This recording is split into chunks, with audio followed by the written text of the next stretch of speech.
Vivimos en un mundo en constante cambio que usted merece entender, porque es imposible interpretar la realidad que vivimos sin conocer cada uno de sus colores. Porque muchos son los tonos de la actualidad. Presentamos Matices. Una producción de Noticias Monumental.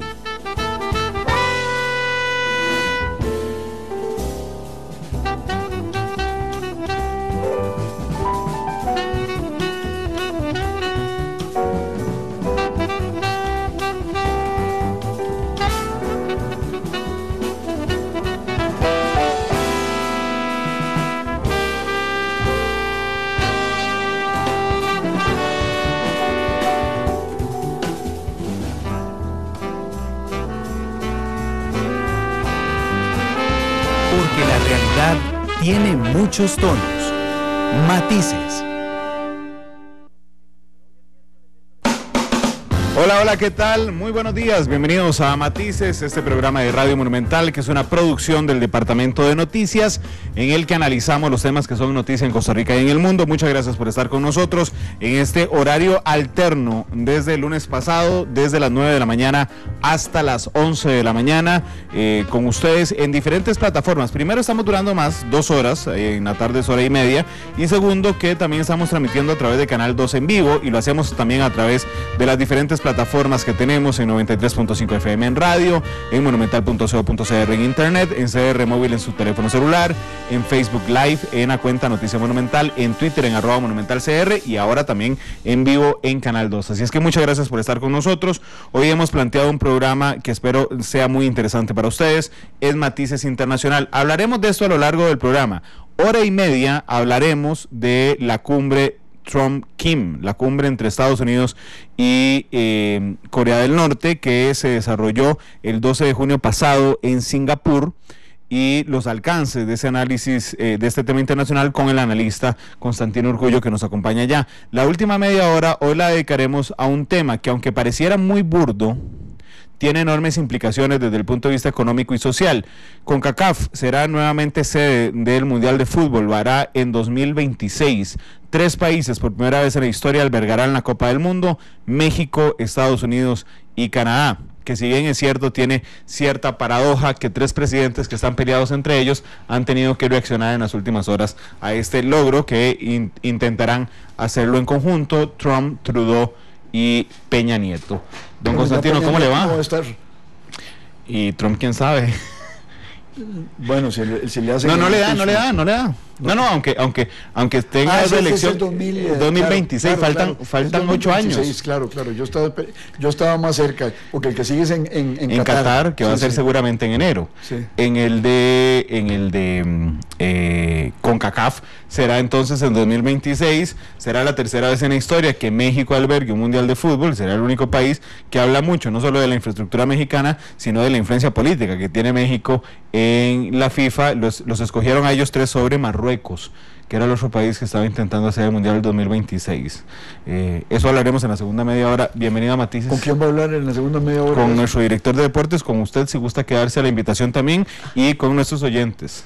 Ay, yo me quedo aquí, ¿verdad? No, yo soy feliz de que usted se quede. Yo realmente si disfruto mucho. Café, yo sigo, ¿verdad? Vea, vamos a hacer un trato. Siempre hay café, siempre. Sí. Pero hoy le he pedido a Miguel que habilite con Chelita, por favor, el refill continuo de café. Eso es importante. ¿Así me lo acepta? Totalmente. Porque tiene elementos interesantes eso de la Copa del Mundo. No, claro, y sobre todo usted tomaba un tema internacional, que son las malas relaciones que se han desarrollado entre el presidente de Estados Unidos y el primer ministro de Canadá, que no son de hombre a hombre, digamos, pongámoslo así, sino que hay más mar de fondo que la animadversión entre Trudeau y el señor Trump.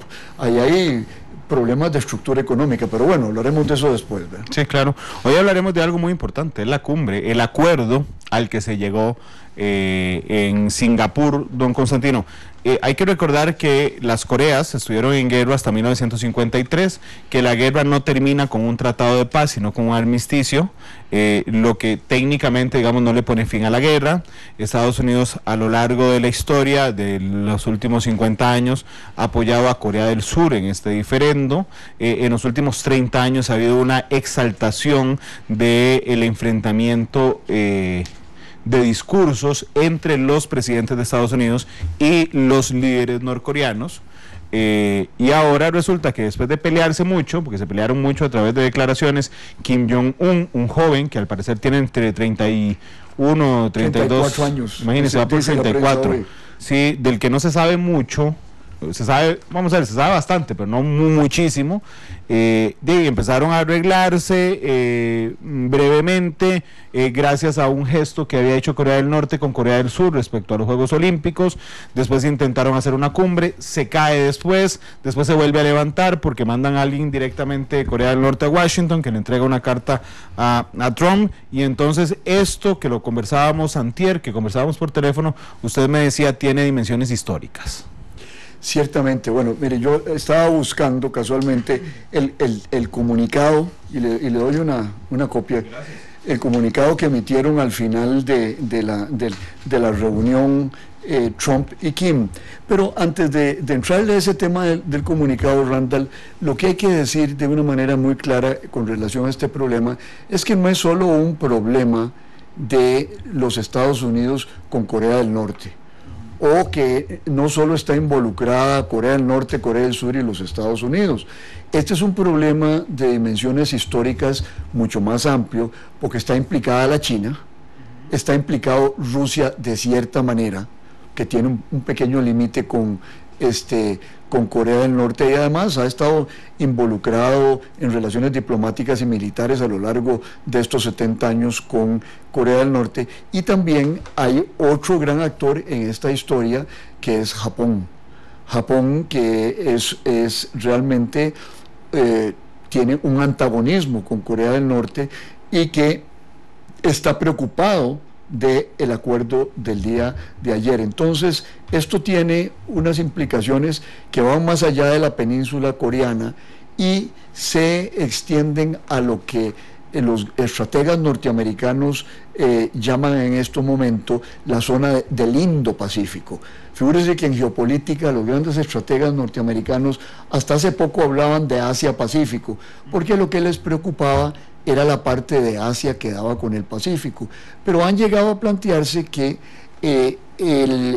existe un espacio geográfico que incluye también al Océano Índico, y cuando hablan de Indo-Pacífico no es incluir a India, que va metida en esta historia, que es antagonista de China y con una alianza parcial con los Estados Unidos, sino que va a incluir a toda la región desde el Pacífico Occidental, visto desde la perspectiva norteamericana, hasta el Océano Índico en su totalidad, y donde hay que recordar que todo este acuerdo Corea del Norte y de los Estados Unidos está enmarcado también en el marco de las relaciones de China con los Estados Unidos, y que en todo este proceso Kim Jong-un, que nunca había salido de Corea del Norte, visitó 2 veces a su par, el presidente Xi, y que el presidente Xi ha cumplido un papel importante en toda esta negociación. Entonces, el tema no es solo esas 2 personalidades estrambóticas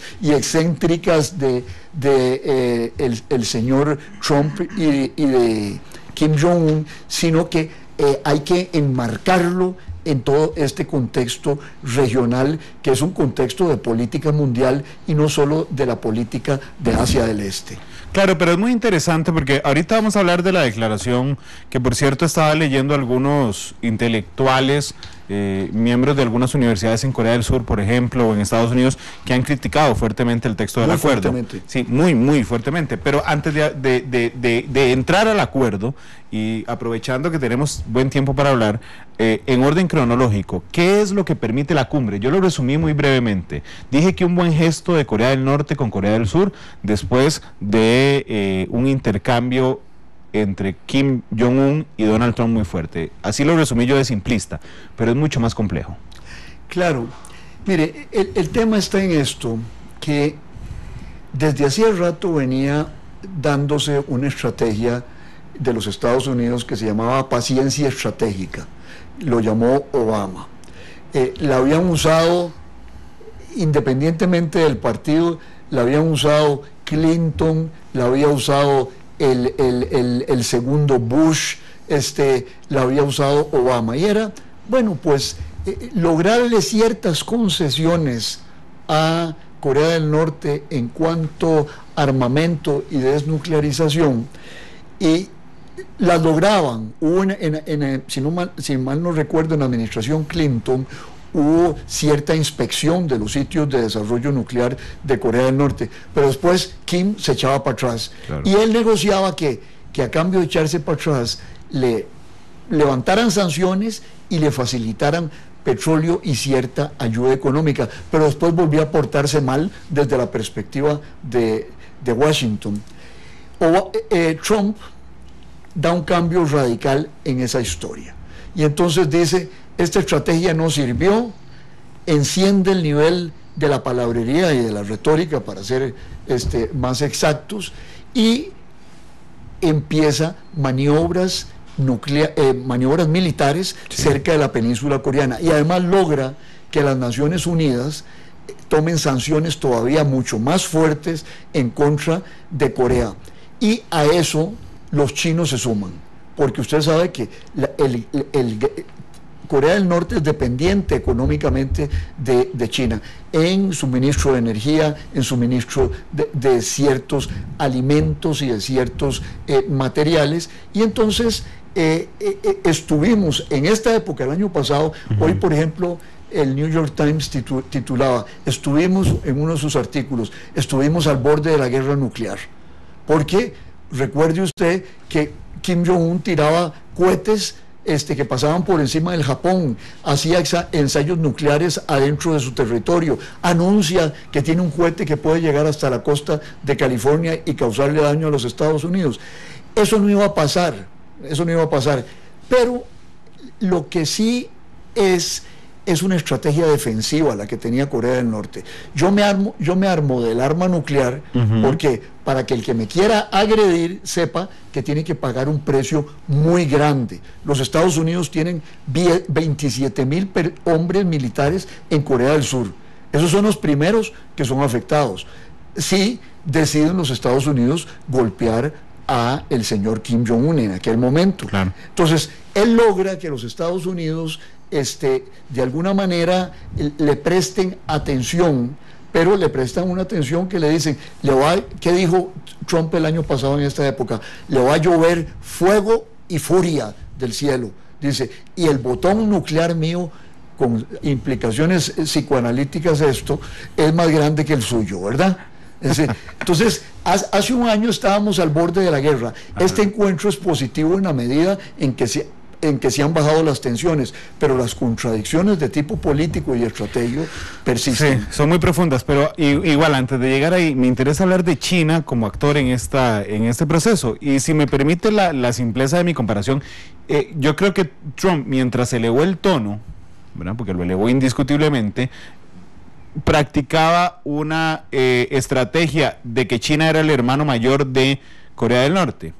En este sentido, yo estoy peleando con alguien en el barrio, alguien me mantonea a mí, yo le mantoneo a él, entonces yo me dejo normalmente, le tengo mucha paciencia. Trump lo que hizo fue levantarse, hablarle horrible al matón, pero al mismo tiempo ir a hablar con su hermano mayor a decirle, vea, él me está moleste que moleste, si sigue así va a ver lo que pasa. Entonces el hermano mayor China le decía a Estados Unidos, no, yo lo convenzo de que no pase de ahí, de que ustedes no tienen por qué ser amigos, pero que no se lleven. Y entonces cada vez que el hermano mayor convencía al menor de que bajara un poco la intensidad, duraba un par de semanas con la intensidad abajo, hasta que se le salía del canasto y llegaba a Estados Unidos otra vez y le planteaba a China, mucho ojo, vea que se le está saliendo del canasto Kim Jong-un. Y esto permite justamente en el Consejo de Seguridad de la ONU, donde China es uno de los miembros permanentes, que fuera tema, ya ahora sí, y que China no tuviera excusa porque no fuera tema. ¿Es una lectura correcta respecto al papel de China en esto? Sí, lo que pasa es que, mire, hay que ir un poquito atrás en la historia para entenderla. Por favor. Usted hablaba, digamos, de la guerra del 53. Recordemos qué fue lo que pasó ahí. Que pasada la Segunda Guerra Mundial, las tropas de los Estados Unidos llegaron hasta el límite de Corea del Norte, de Corea, de la península coreana, con China, el río Yalu. Y los chinos ya se dijeron en ese entonces, no, estos pueden seguir. Porque ¿qué había pasado? Acababa de ser instaurado el gobierno comunista en China y el gobierno nacionalista, amigo de los Estados Unidos, había emigrado a Taiwán. Entonces los chinos meten 1 millón de tropas y hacen retroceder a los norteamericanos hasta el paralelo 38. Entonces China siempre tiene una preocupación. Por eso ha sido el hermano mayor que le dice al hermano menor, deje de crearme problemas, deje de crearme problemas, pero no es solo el problema que le crea Kim Jong-un, sino el problema que para China significa que haya tropas de los Estados Unidos estacionadas en la península coreana, porque ya las tuvieron que enfrentar hace 70 años. Claro. Y además, con la cuestión de los misiles que estaba desarrollando Kim Jong-un, los Estados Unidos desarrollaron un nuevo sistema de misiles de alerta rápida que permitían alertar muy rápidamente con un radar especial, el HAAD, creo que se llama, la venida de misiles en una distancia corta, pero esos radares penetraban en el espacio aéreo de China. Entonces China, en una fricción creciente con los Estados Unidos en el mar del sur de la China, con Japón en el mar del este de la China, con problemas de eventuales guerras comerciales, China extendiéndose en Asia Central a través de la ruta de la seda, no le interesa un conflicto de esa naturaleza en la península coreana, porque va a generar millones de refugiados, probablemente que van a ir hacia territorio chino, y una presencia militar mucho más amplia de los Estados Unidos y cercana a sus tierras. Sí, claro. De hecho, aquí, sacando una arista de este tema como un antecedente a la cumbre entre Kim Jong-un y Donald Trump, la presencia y el halo que tiene el presidente chino, del que ya habíamos hablado en un programa anterior, es impresionante también este tema, es decir, su liderazgo y su manejo político regional detrás, si uno lo quiere así, de las cámaras y los micrófonos y el Twitter. Claro, y miren, a China hay que entenderla desde lo que es una cultura milenaria. Si hay paciencia estratégica en algún lugar, es en China, 5.000 años de historia. Sí.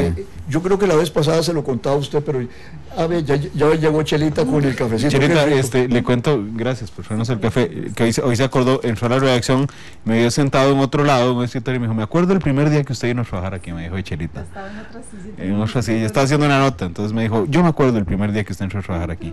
Claro, cuando era chiquitillo, con doña Michelle, ¿verdad? No, todavía más atrás, todavía era más chiquitillo. 2004. Lo hemos visto crecer. Pero lo que le iba a decir, Chelita, es que don Constantino me pidió solo una condición para quedarse todo el programa. Bueno. Que le diera el refil de café indefinidamente. Mucho gusto. Muchas gracias. Yo le acabo de hacer cafecito bien fresco. Muy amable. La asistente de Matices. Ay, sí, gracias, Chelita. Yo le recordaba a usted lo que dijo Deng Xiaoping cuando llegó a celebrar el aniversario de la Revolución Francesa, ¿se acuerda? Y le preguntaron, ¿qué opina de la Revolución Francesa? 200 años después, y dice, todavía es muy temprano para juzgarla.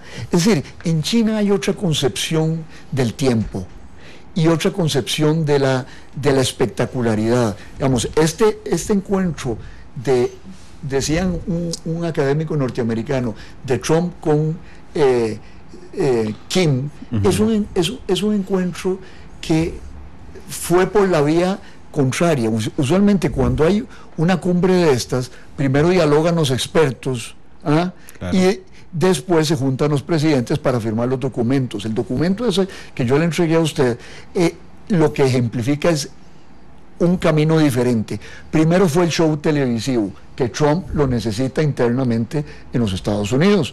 Hay elecciones de medio periodo en noviembre del 2018 en Estados Unidos. Y todo queda en el documento, fíjese usted, los detalles, y eso es lo que han criticado todos la falta de detalles. Sí, no hay detalles. ¿No? ¿Cómo se va a desnuclearizar? ¿Cómo se va a verificar? ¿Qué es lo que Trump ha criticado en el acuerdo con Irán? Es decir, no hay detalles, sino todo se deja en manos del secretario de Estado Pompeo. Pero ¿cuál es el saldo perceptual que queda en las retinas de todo el planeta? Los peleones de hace un año, dándose la mano, riéndose, caminando juntitos. Para Kim regresa legitimado y transformado en una personalidad internacional, y Trump es el peacemaker, como dirían en Estados Unidos, y hay gente que habla que dice que eso merece el Premio Nobel de la Paz. Entonces, ahí está el corazón del asunto en este momento. Hablemos del acuerdo sin llegar al texto, aún. ¿Por qué en Singapur? Que además lo hicieron en una isla preciosa, por cierto, donde hay un castillo, digamos, que se ha acomodado para alquilarlo como hotel o como centro de reuniones. Ahí fue Solotea, se llama la isla. Sentosa, gracias. Sentosa en Singapur. Bueno, Singapur, recuérdese que está en el estrecho de Malaca. El estrecho de Malaca es un punto crucial en el tráfico comercial mundial. En algún momento lo que mide son 2.5 millas de ancho. Por ahí pasa la mayoría del comercio que entra a la China y del petróleo que entra a la China. Por ahí circulan trillones de millones de dólares que vienen de Estados Unidos al Asia. Entonces, en caso de conflicto internacional, el que controle el estrecho de Malaca controla no gran parte del acceso muy importante entre el Océano Índico y el mar del sur de la China y el Pacífico. Hay otras vías por Australia y por Indonesia y todo el estrecho de la Sonda, etcétera, pero eso es clave. Además, Singapur tiene una colonia china importantísima, y no es colonia, son inmigrantes chinos que se establecieron ahí. Es un país que, como Panamá, es una ciudad-estado en cierto sentido, depende del comercio internacional, transita plata, comercio, buques comerciales y buques de guerra, y los chinos son importantes. El antecesor de este presidente, un dictador, Li Keqiang, era íntimo amigo de los chinos, y los chinos de China continental aprendieron mucho de él en cuanto a dinamización de la economía. Es un punto de contacto entre China y los Estados Unidos. Claro. Es tierra neutral. Es tierra... Pero con intereses. Intereses en ambos bandos, eso es lo que lo hace neutral. Y intereses con China, intereses con los Estados Unidos. Es neutral en eso, no es neutral con Kim Jong-un. No. Los Estados Unidos no le iban a hacer la concesión al presidente Xi de ir a Beijing a entrevistarse con Kim, ¿verdad? Sí, está claro. De hecho, yo creo que en esto no queda nada al azar. Nada queda al azar, don Constantino. Y entonces, por ejemplo, la reunión es el 12 de junio en Singapur. Eso en Occidente es el 11 de junio en la noche, ¿verdad? Y entonces a mí también me llamó la atención cómo, por supuesto que Donald Trump iba con un campamento completo de periodistas, pero Occidente, entiéndase, el continente americano, se duerme con el apretón de manos de Kim y Trump, y el ingreso a una reunión solo ellos con sus traductores, que por cierto yo pagaría lo que fuera por ser traductor en esa reunión. Ok, y nos despertamos al día siguiente, 12 para Occidente, con la reunión terminada, con la lectura que quiere darle Trump a la reunión, con la lectura más escasa, digamos, que quiere darle Kim Jong-un a la reunión, y con todas las versiones posteriores. Es decir, Occidente durmió durante la reunión, y eso a mí tampoco me pareció gratuito ni me pareció fruto del azar. Yo me acosté con CNN, ellos dándose la mano. ¿Sí? Pero vea usted cómo se maneja profesionalmente los comunicadores en Estados Unidos el ciclo de noticias. Que todos los Estados Unidos se despertaron viendo ese acuerdo. Vieron las imágenes de la noche anterior, claro, mañana en Singapur, de los dos caminando, Donald Trump dándole palmaditas en espalda a Kim Jong-un cuando le había llamado el pequeño hombre cohete, ¿verdad? En un tono muy derogatorio. Claro. Entonces, ellos manejan el ciclo de noticias y en gran parte uno no puede leer la política internacional si no la lee en relación con la política nacional de cada uno de los países. Y los gestos de Trump tienen que ser leídos en el contexto de que es un señor que está a punto de comparecer ante el fiscal especial por el tema del involucramiento con Rusia. Y además es un señor que puede perder el control del Congreso en las elecciones de noviembre del 2018, donde se renueva un tercio del Senado y la totalidad de la Cámara de Representantes, ¿verdad? Por eso es que no me parece gratuito, porque cuando usted elimina ese rato, digamos, imaginemos que la reunión haya sido en Occidente a las 8 de la mañana. Si usted le genera a los medios ese espacio de una hora, digamos, de la reunión donde usted no sabe nada como medio, lo que hace es que trae expertos, se proyectan conclusiones y entonces los resultados podrían ser o cumpliendo esas expectativas que hicieron durante ese rato o no. Y por tanto vendrían críticas de que quedó corto no más de las que hay. Cuando usted anula ese vacío informativo, simplemente se acuesta dándose la mano Trump y Kim, y se despierta ya con los resultados, ya no hay manera de... Firmando un documento. Exactamente, claro. Ya no hay manera de generar proyecciones, algunas muy complejas y sacadas un poco de la manga, y usted las anuló. Estados Unidos anuló que eso pasara en Occidente hablando de política interna. Tenían que esperarse a ver qué decía el documento. Y el documento no dice nada, después vamos a ir a eso, sí. Pero ya que usted tiene interés en los traductores, le voy a recomendar un libro. Es el libro de Henry Kissinger, que publicó hace unos años sobre China. Ajá. Y es un libro donde por primera vez se publican las transcripciones de las conversaciones de Henry Kissinger y con Mao Zedong y Zhou Enlai en el momento en que los Estados Unidos restablecen las relaciones con la China popular. Es de un significado histórico tremendo, pero eso se ignoraba.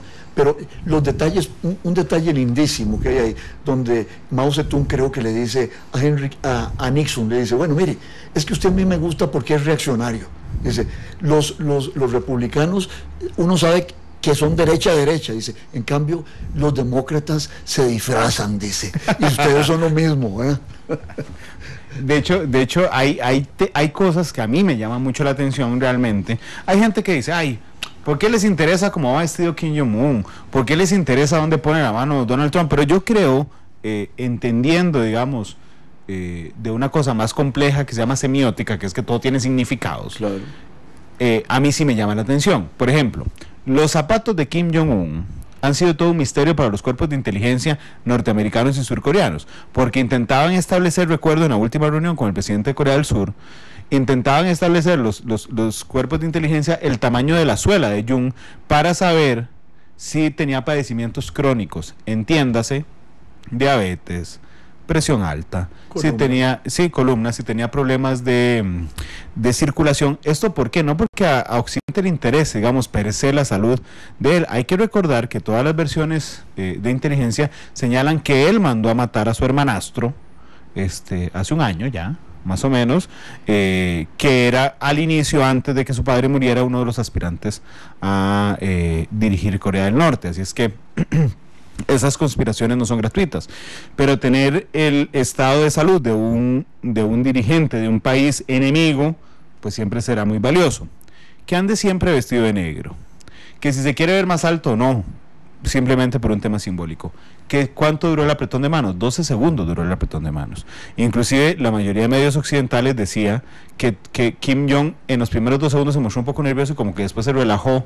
Yo no lo noté con esa claridad, pero eso dicen los medios occidentales, que se dan a mano fuerte además, que bromean un poco. Y el gesto de Trump, que es el único que le da en la espalda, porque Kim Jong-un no le da en la espalda a Trump, Trump es casi guiándolo a lo interno. Eso tiene un simbolismo muy fuerte en la retina pública. Son de carita suave, amable, que no estamos acostumbrados, siempre lo vemos con una retórica incendiaria. Pero mire, ese tema de la inteligencia, que yo sé que a usted le interesa tanto, a las grandes potencias les interesa mucho, porque no, digamos, saber que un dirigente de una gran potencia está enfermo gravemente, que se va a acabar pronto. Implica que hay que empezar a ver quién es el sucesor y qué credibilidad le están dando internamente en su país a las decisiones de ese señor y si lo van a obedecer. Yo recuerdo que la inteligencia inglesa durante la Segunda Guerra Mundial detectó los desvaríos esotéricos de Hitler. Entonces planeaban operaciones pensando en lo que estaba pensando Hitler que iba a ocurrir ese día, de acuerdo con todo su desvarío esotérico, y que se le iba a hacer favorable. Digamos, eso inclusive hoy día, para el que hace inteligencia con respecto al tema de Nicaragua, y sabiendo que la señora Rosario le da mucha pelota a ese tema, yo estaría estudiando las inclinaciones esotéricas de doña Rosario. Las cábalas que hace. Sí. O sea, imagínese usted que una de las cábalas, no sé, sea que el día 20 es de mala suerte. Entonces usted concentra una manifestación el día 20 y sabe que la lectura, lo interno de la pareja presidencial, es que esa marcha va a ser exitosa porque están en el día de mala suerte. Eso es. ¿Sí? Y eso influye en la realidad. Ese es el gran tema. Claro, y es que la política, Randall, usted lo dijo muy bien, la política es un juego de significados, y más allá de los significados es de las emociones que provocan los significados. Es decir, yo me extrañé de ver un Trump amistoso. Claro. Amistoso, amable. 12 horas después de agarrarse con todo el G7. Con todo el G7 y de tener que enfrentar las miradas penetrantes de doña Angela Merkel, ¿verdad? Yo no se lo deseo a nadie, por cierto.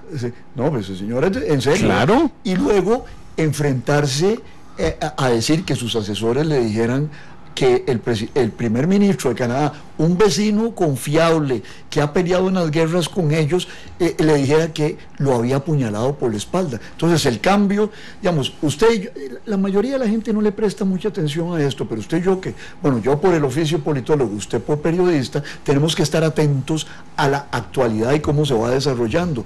Pero eso fue muy importante. Ahora, el tema, y yo quiero insistir sobre esto, es que uno no puede leer nada más ese acontecimiento, ¿verdad? No. Es decir, lo que hay que hacer es estar permanentemente tirando líneas con lo que está sucediendo alrededor. Y por ejemplo, ayer los analistas y politólogos norteamericanos insistían en un tema que era importante. Bueno, hoy la gente en Corea del Sur y en Japón deben estar muy preocupados, porque Trump anuncia, sin consultas previas con nadie, de que se pararon las maniobras militares de los Estados Unidos con esos estados, y hay una programada.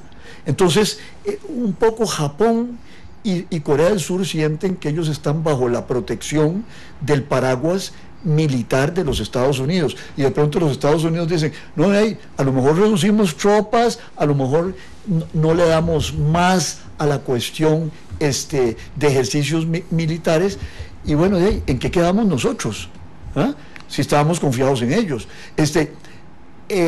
Por ejemplo, toda la misma discusión en torno a Irán. ¿Sí? A Irán, Trump rompe el acuerdo porque dice que no se está verificando bien, pero firma un acuerdo con Kim Jong-un donde no hay mecanismos de verificación, ¿verdad? Bueno, vamos al texto, justamente. Permítame antes nada más saludar a la gente, que hay mucha, por cierto. Don Constantino, conectada al Facebook Live a esta hora, y a las diferentes plataformas también en Twitter. Yo realmente cada día me siento más orgulloso de no hacerle caso a la gente que me dice estos temas no le interesan a la audiencia, a la gente no le importa lo que pasa en el mundo, no le importa lo que pasa en política, y resulta que desde hace buena parte, 40 minutos ya tenemos más de 100 personas conectadas con nosotros en esta plataforma. En radio hay miles de personas, hoy en Canal 2 también. Dice Carol Rojas, con todo respeto, suprema conversación, orgásmica intelectualmente, dice Carol Rojas. Adriana González también, que se suma con nosotros, Ana Mora, Víctor Potoy, Enrique Rawson, Marisol Espinosa, Jimmy Alfaro, José Luis Salas, Wendy Mainieri, que dice que si cambiamos la hora de matices, sí, este mes del Mundial iremos de 9 a 11, Lili Molina, Rosa Marlen Gamboa, de Zarcero, Nelson Arias, Juan Diego Rodríguez, que dice saludos a Don Tino, Elías Ben, Leonel Pacheco, Carlos Quesada, Andrea Garita, también que nos reporta sintonía, Khaled Alvarado, Carmen Tinoco, bueno, un montón de gente realmente que está con nosotros a través de el Facebook Live. Andrés Fernando Ortega, Madru Monsú, Adrián Gutiérrez. Les recuerdo, si les gusta el programa, yo les pido por favor que lo compartan, así más y más gente se suma con nosotros a través de las diferentes plataformas. Vamos al acuerdo. Le agradezco la copia en inglés. Si me permite, me iré al texto en español. De acuerdo. De este tema. El texto lo que dice en el acuerdo, este fue el acuerdo histórico porque no por importante necesariamente, sino por inédito. Dice lo siguiente.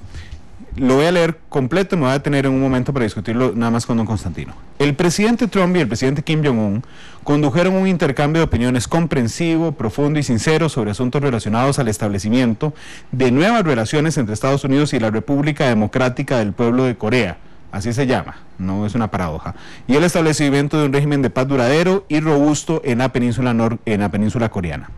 El presidente Trump se comprometió, esto es lo que pone Estados Unidos, a ofrecer garantías a Corea del Norte, y el presidente Kim Jong-un se compromete en su compromiso firme y decidido para completar la desnuclearización de la península. Convencidos de que el establecimiento de nuevas relaciones contribuirá a la paz y la prosperidad de la península coreana y del mundo, y reconociendo que la edificación de la confianza mutua puede promover la desnuclearización de la península coreana, el presidente Trump y el presidente Kim Jong-un establecen lo siguiente. 1. Estados Unidos y Corea del Norte se comprometen a establecer nuevas relaciones según lo establece el deseo de los pueblos de los dos países para la paz y la prosperidad.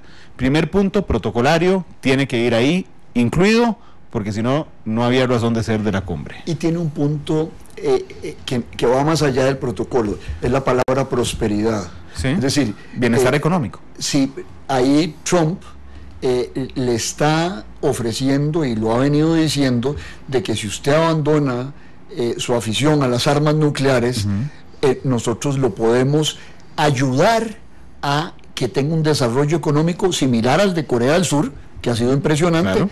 Y ahí hay otro significado simbólico de Singapur. Singapur es una ciudad-estado boyante, próspera, y parece que Kim Jong-un anduvo visitando restaurantes en la noche anterior, que estuvo allá impresionado por el desarrollo económico.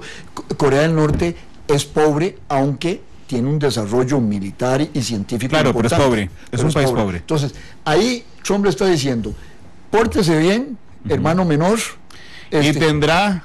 Y tendrá platica, ¿verdad? Plata. Puede tener desarrollo económico. Usted me da la paz, yo le doy la plata. Eso es. Ese es el intercambio simbólico. Ahí está. Ok, ahí está, ese es el primer punto. Ok, segundo punto. Estados Unidos y Corea del Norte unirán esfuerzos para construir un régimen de paz duradero y estable en la península coreana. Incluye, me parece a mí, desde una lectura secundaria, porque no lo dice el acuerdo, la decisión de la que usted nos hablaba, la inmediata suspensión de los ejercicios militares de Estados Unidos en conjunto con Corea del Sur. Y con Japón, pero Corea del Sur es el que viene. Sí, y digamos, incluye asegurar también a los vecinos, porque, mire, ahí siempre hay salpicaduras, cuando hay una guerra de esas no afecta solo a la península coreana, si hubiera habido guerra, es decir, japoneses, chinos, etcétera. Entonces, le están diciendo, yo creo que hace un año los japoneses deben haber estado muy preocupados de que pasaron misiles encima de su territorio. Claro. Entonces, le están diciendo a los japoneses, mire, nosotros somos capaces de tener calmo a este señor, ¿verdad? Y a los chinos también les están diciendo, mire, nosotros no vamos a poner más tropas, inclusive en algún momento se habló de que podrían reducirse los niveles de tropas norteamericanos. Entonces, todo el mundo queda tranquilo. Claro, pero déjeme jugar de abogado del diablo en ese punto en particular. El segundo, se lo recuerdo, Estados Unidos y Corea del Norte unirán sus esfuerzos para construir un régimen de paz duradero y estable en la península coreana, punto. Ok, mi aporte jugando de abogado del diablo. ¿Paz respecto a qué? se va a negociar finalmente un tratado de paz entre Corea del Norte y Corea del Sur, seguirá siendo el armisticio la fórmula, cómo arreglar las tensiones en ese lugar, en lo particular, mediante qué conversaciones, cuántos participantes.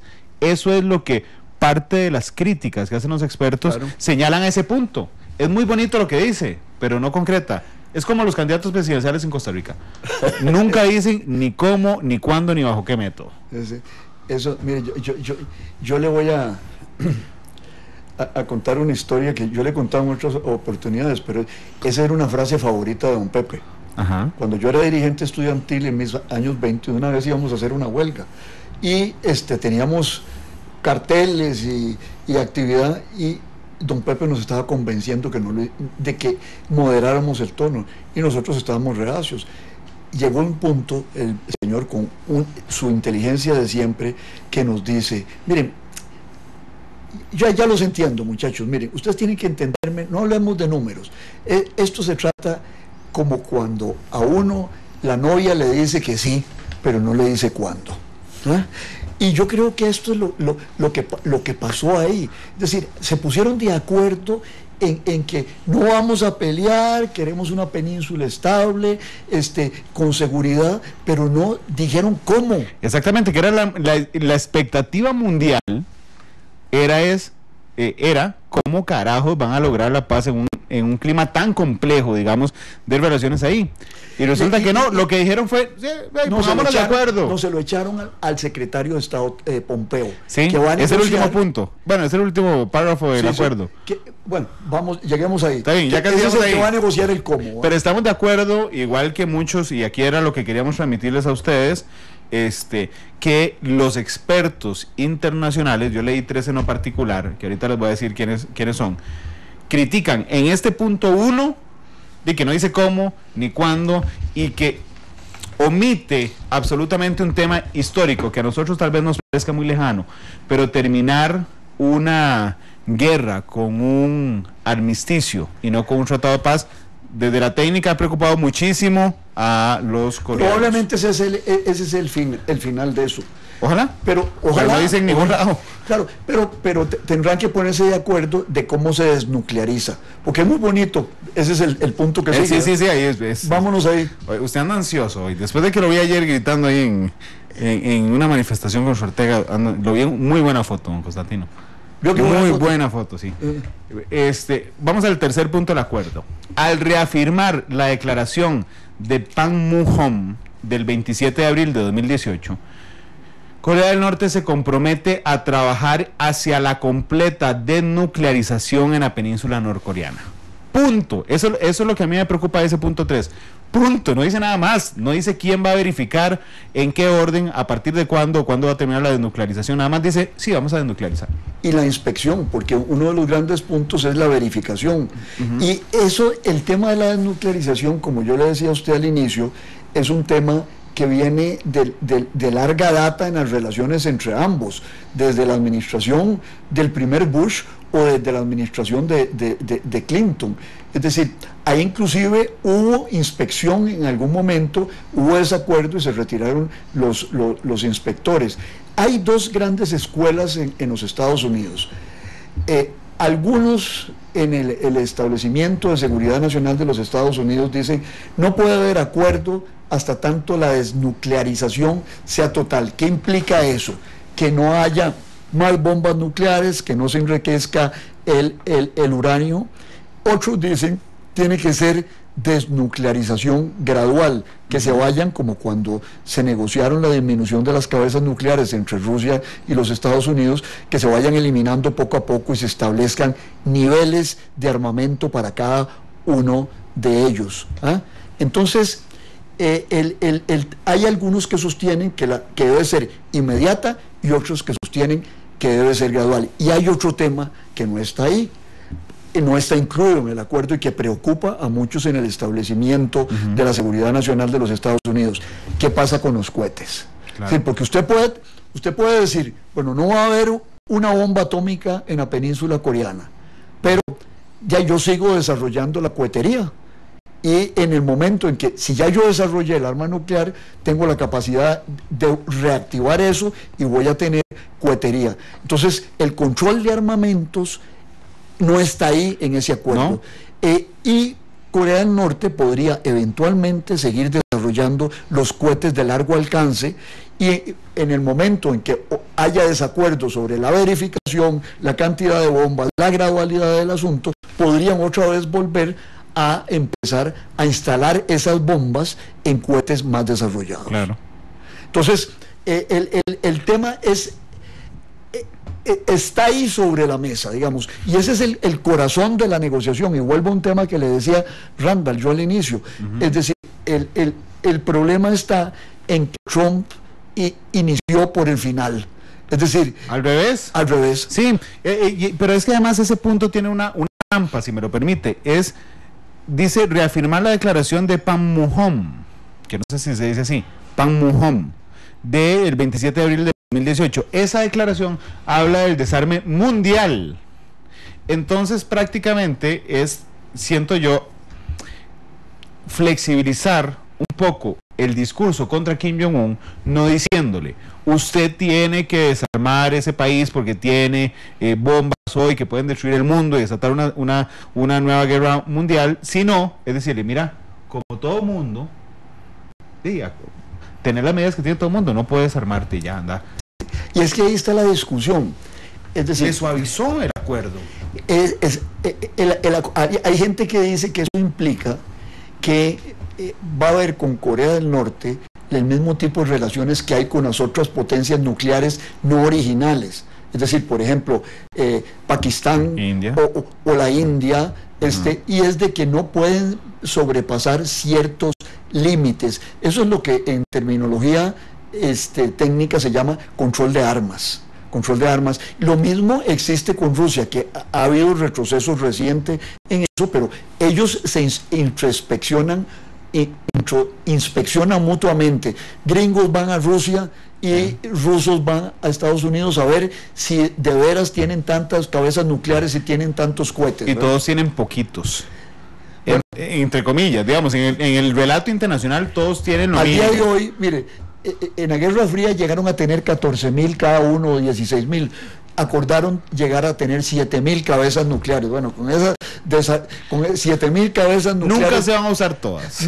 No, y si las usan todas, se acabó la Tierra, la Luna y desde antes, sí. Por eso decía, nunca se van a llegar a usar todas. Si se usa la mitad, se acabó todo. Claro, se acabó todo. Ese es el detalle del tercer punto. Y el cuarto punto, dice, Estados Unidos y Corea del Norte se comprometen a recuperar los restos de los prisioneros de guerra. Sí. En Estados Unidos, hasta donde tengo entendido yo, no hay prisioneros de guerra norcoreanos, ni en Guantánamo tampoco. Desaparecidos en combate, que incluye la inmediata repatriación de los que ya han sido identificados. Creo que este tema, que era importante para Estados Unidos, era recuperar a los estadounidenses detenidos, bueno, detenidos ya no, porque ya los había recuperado, fallecidos en Corea del Norte. También hay norcoreanos. Acuérdense que el primer movimiento, antes de que Estados Unidos subiera apoyado una resolución de las Naciones Unidas que se había producido por la ausencia del delegado ruso en el Consejo de Seguridad un día, y entonces autorizaron a Estados Unidos a intervenir en Corea. Pero, ¿por qué los autorizaron? Porque Corea del Norte había incursionado en Corea del Sur. Entonces ahí deben de haber quedado muertos de Corea del Norte, que ellos están pidiendo también que los repatrien. Ahora, hay para todos aquellos que tengan Netflix, y sin que esto sea propaganda comercial, hay una película extraordinaria que vi recientemente yo, que se llama La Batalla de Cochin, que es el error que comete el general MacArthur cuando se va hasta la frontera china y cree que va a hacer eso un paseíto, y cómo los chinos derrotan a MacArthur en Cochin y lo hacen retroceder hasta a embarcar sus tropas, claro, y impedir la destrucción total de 2 o 3 divisiones de los Estados Unidos, que hubiera sido fatal, que nunca hubiera ocurrido. Pero esa guerra dejó ahí en la batalla de Cochin, que lo agarró Corea del Norte y lo agarraron los chinos, ahí deben haber quedado pues decenas de miles de soldados norteamericanos, y esto es una satisfacción para las familias de esos soldados y tiene un impacto directo en los Estados Unidos y su política Claro, interna. es que la lectura interna de para los dos países es muy fuerte. Un presidente, Kim Jong-un o Donald Trump, que recupere restos de sus compatriotas y se los entregue a su familia, tiene un clarísimo impacto emocional en todo el país. Imagínense Igual la televisión a la entrega de esos restos, Trump abrazando madres y devolviéndoles, ya abrazará abuelas y nietos, ¿verdad? Así es. Pero eso en un país tan nacionalista como los Estados Unidos tiene un impacto político interno extraordinario. Sin duda alguna. Imagínense a la gente analizando el acuerdo entre Kim y Trump. Pues bueno, no importa, lo cierto es que ahí están un montón de familias hoy que pueden entregar a sus muertos. Esa lectura muy emocional es parte de los dos países. En Corea del Norte además, porque hay que recordar que Kim Jong-un, este jovencito de unos 34 años, lo que hace es... ¿Qué la suya? Sí, es menor que yo. Lo que hace es que además trabaja muy fuertemente con los dogmas de su país y de su propia familia, respecto a que él es prácticamente el escogido por Dios, igual que era su abuelo y su papá, para liderar Corea del Norte. Ahora ya hay una diferencia de matiz que la tenemos que hacer en este programa. Por favor, está bien por excelencia, ¿verdad? Yo creo que Kim se beneficia, dado el control interno tan fuerte que tiene de partido único, de la asociación de partido único con cuestión divina, etcétera. El beneficio para Trump es internacional y nacional, claro. Pero el beneficio para Kim Jong-un era un paria. Era un paria de la comunidad internacional, porque era un dictador atroz, violador de derechos humanos, que mató al tío con un cohete antiaéreo, que mandó matar al medio hermano en Singapur, creo que. Entonces, y de pronto este señor que, bueno, estaba, para usar la analogía costarricense, estaba en seguridad máxima de la reforma, de pronto de ahí ingresa a la catedral a un Te Deum, ¿verdad? Y ingresa del brazo del gran arzobispo de Occidente, que es Donald Trump. El gane internacional para Kim Jong-un es extraordinario, ¿verdad? Sin duda alguna. Lo legitima, ¿verdad? Claro, imagínense, permítame ponerlo todavía en términos más simples. Digamos que hay un jugador de Jicaral que acaba de perder la segunda división, el pase a la primera división de nuestro país, de un momento a otro. Simplemente Florentino Pérez, el presidente del Real Madrid, dice en El Mundo: estoy interesado en Randall Rivera, que juega en Jicaral en la segunda división de Costa Rica. Inmediatamente Randall Rivera, que juega en Jicaral, pasará a ser uno de los deportistas más destacados, no solo del país, sino del mundo. Eso es lo que le pasa a Kim Jong-un. Sí, lo sacaron de abajo y lo pusieron en primer. De hecho, yo ahora dije, este jovencito de 34 años, no fue despectivo, es que es muy joven, y el tema de la edad había sido todo un issue en su escogencia, porque nadie sabía cuándo nació Kim Jong-un, y ha sido materia de los cuerpos de inteligencia internacional. Pero realmente muchos presidentes veían hasta el 12 de junio a Kim Jong-un como el loquito, inexperto, inmaduro, que se encontró la presidencia por una decisión de su papá y que hacía lo que le ocurría. Desde que esto es cierto, desde que al tipo le encanta el baloncesto, entonces pues se le hace muy aburrido, entonces decidió que las canastas de 3 en Corea del Norte valgan 4, que eso efectivamente es así, porque a él se le ocurrió. Todo el mundo lo veía como el desenfrenado loquito que está liderando Corea del Norte. Hoy no, hoy es el líder de Corea del Norte que se reúne con el líder de los Estados Unidos. Con el líder de los Estados Unidos, ¿verdad? Es como que usted llevara el día de mañana a inaugurar la sesión de la Comisión de Derechos Humanos de las Naciones Unidas a Daniel Ortega, ¿verdad? Exactamente. Es exactamente. Pero, ¿cómo se llama la serie la película? La película se llama La Batalla de Kashin. La Batalla de Kashin. Sí. Voy a anotarlo y todo. Eso es apenas termine de odiar a Luisito Rey. La Batalla de Kashin. De Kashin, sí. Es Kushin o Koshin, pero es un peliculón, ¿verdad? Ok. ¿Qué dice más el acuerdo? Esos son los 4 puntos. Dice: tras reconocer que la cumbre Estados Unidos-Corea del Norte, la primera en la historia, fue un evento histórico de gran importancia y superando décadas de tensiones y hostilidades entre los dos países para la apertura de un nuevo futuro, el presidente Trump y el presidente Kim se comprometen a implementar las estipulaciones de esta declaración conjunta total y diligentemente. Ahora bien, si toda la declaración que efectivamente está sin ningún detalle, ninguna medición y ningún hecho fáctico, el último párrafo sí tiene por lo menos a los responsables de un lado de la moneda. Sí. Porque dice, Estados Unidos y Corea del Norte se comprometen a mantener negociaciones de seguimiento dirigidas en Estados Unidos por Mike Pompeo, el secretario de Estado, el canciller de los Estados Unidos, y ojo, un funcionario relevante de alto nivel de Corea del Norte en la fecha más pronta posible. Ni siquiera tiene nombre el de Corea del Norte. Pero esos son los dos responsables. Ya enviaron uno a la Casa Blanca con anterioridad. Dejarle la carta a Trump. Pero fíjese usted quiénes firman ayer, quiénes están a la par de los firmantes en el momento. Por un lado el señor Pompeo, ¿sí? Y por otro lado la hermana de Kim Jong-un. ¿Ah? Sí. Es la tradición dinástica y familiar donde, bueno, eso también es una muestra de poder y de confianza de Kim Jong-un limitada, porque no tiene funcionarios de carrera, sino de su propia familia. Pareciera que estamos en alguna república bananera donde se gobierna por grupos familiares, ¿verdad? Pero es significativo. Volvemos a la semiótica, ¿verdad? Es mi hermana, ¿verdad? O sea, señor Trump, créame que lo que ella diga, lo que ella diga es lo que yo pienso, ¿verdad? Sí, sí. Que es muy interesante porque las relaciones familiares en Corea del Norte tienen mucha importancia. El papá de Kim Jong-un, Kim Jong-il, el abuelo era Kim Jong-song, Kim Jong-il tiene hijos con varias madres. Y esto ha generado además un sesgo, digamos, de poder. El medio hermano que asesina en Singapur es medio hermano.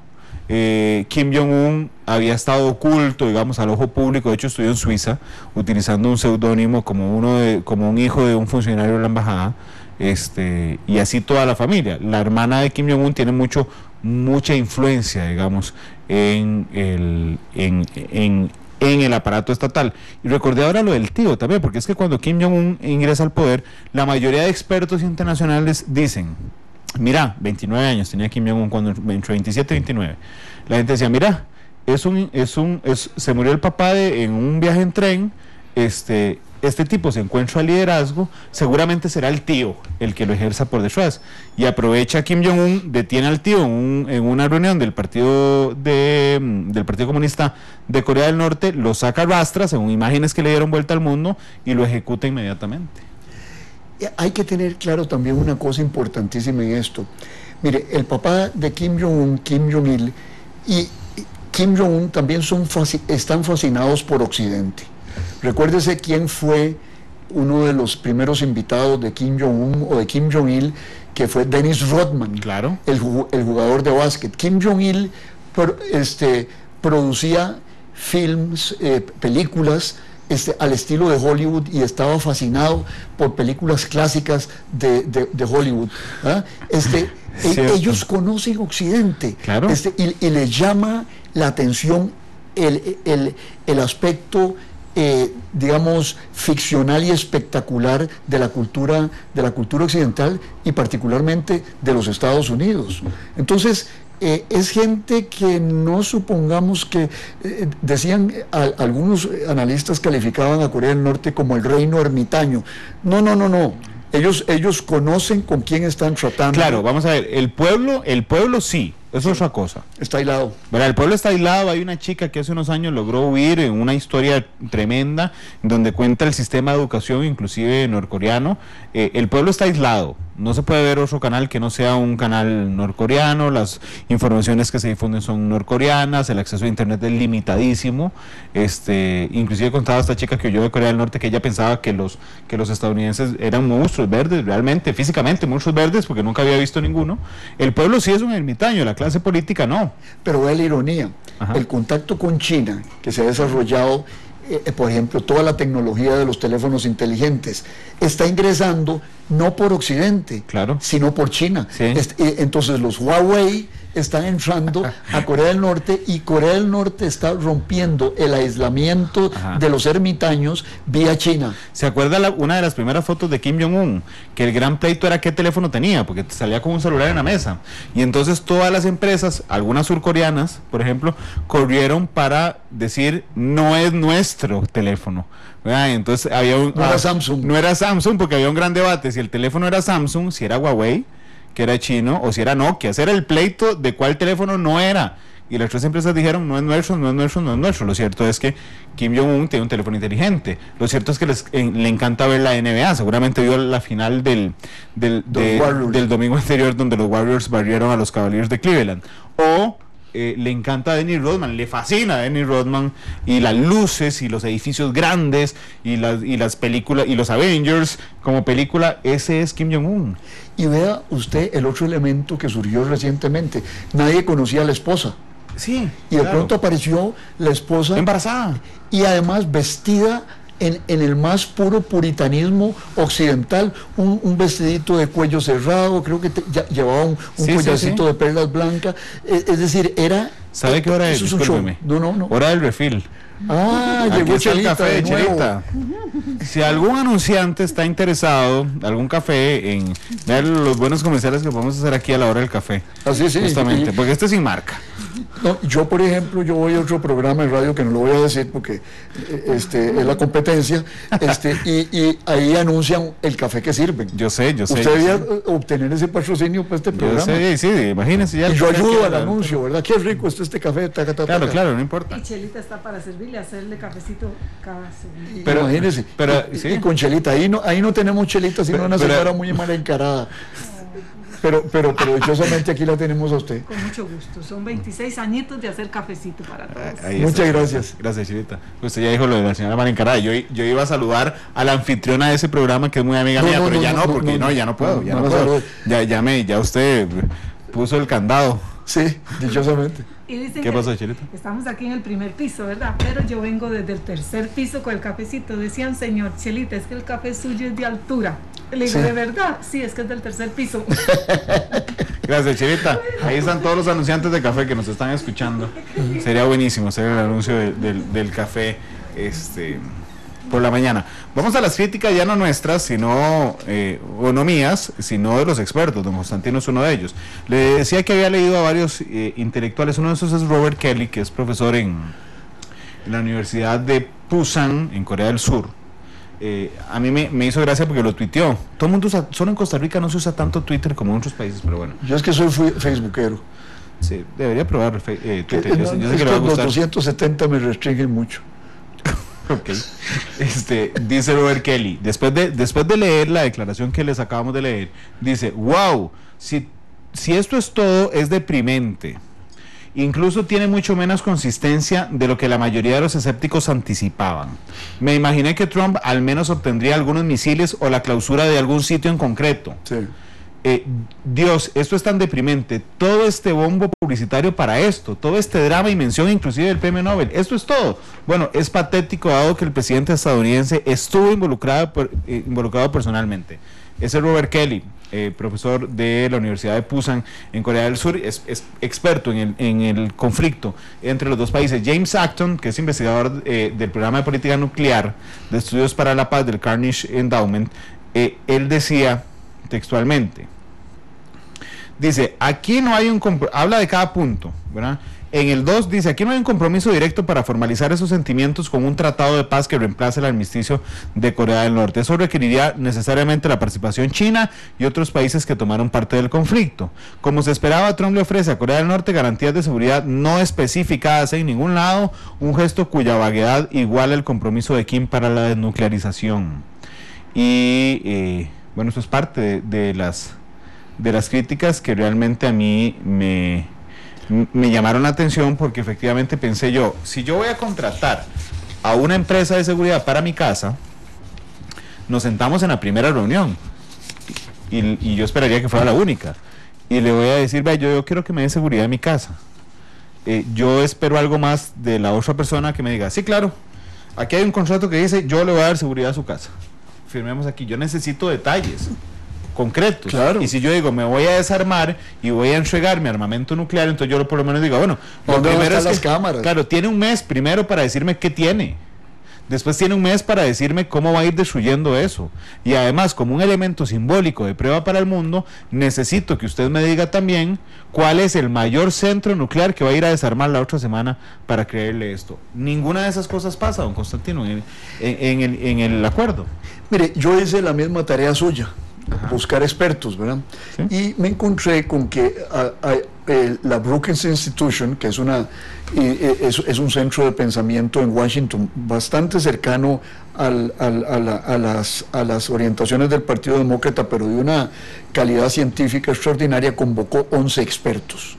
Y esos 11 expertos pues comparten esto. De esos 11, solo uno le dio mayor peso a la cuestión de Trump en este acuerdo tan vago, tan difuso, ¿verdad? Y un poco lo que él dice es que realmente lo importante fue que nos salimos de estar al borde de la guerra para empezar un proceso, pero que nadie puede decir qué es lo que va a salir de ese proceso, porque de ahí la empresa de seguridad que usted cita todavía no le ha dicho a usted a dónde van a instaurar cámaras, cuáles son las alarmas, cuáles son los controles remotos y cuáles son las claves que usted tiene que manipular, ¿verdad? Ese es el problema. Uno de ellos, que es un profesor muy importante del Thornton China Center, que es especializado en eso, es el señor Ryan Haas, y el señor también, es el señor Rubenstein David, dice que el gran ganador de todo este acuerdo ha sido China. ¿Por qué dice que ha sido China?